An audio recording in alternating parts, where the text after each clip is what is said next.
सेवानिवृत्त कर्मचाऱ्यांचं जे देणी बाकी आहे त्या संदर्भात येणाऱ्या 24 तारखेला सोमवारी आझाद मैदान येथे बेस्ट सेवानिवृत्त कामगार संघर्ष समितीच्या वतीने आंदोलन छेडण्यात येत आहे। या आंदोलनाला जवळजवळ 700-800 कर्मचारी उपस्थित राहणार आहेत। जर आम्हाला न्याय मिळाला नाही आम्ही यापुढे तीव्र आंदोलन छेडण्याचा प्रयत्न करू।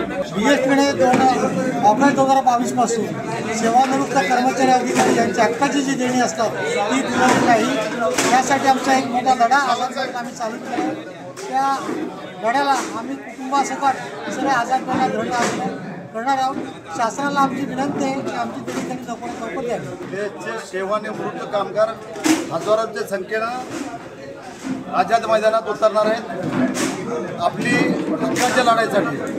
जे आमची देणे जे आम्ही भीक नाही मागत, पण आमची हक्काची देणे आम्ही सरकारकडे किंवा महानगरपालिका किंवा आमच्या बेस्ट प्रशासनाला मागतात। बेस्टचे सेवानिवृत्त झालेले कर्मचारी त्यांना त्यांची ग्रॅच्युटी अजूनही मिळाली नाही। कायदा सांगतो 1 महिन्यात द्यायला पाहिजे।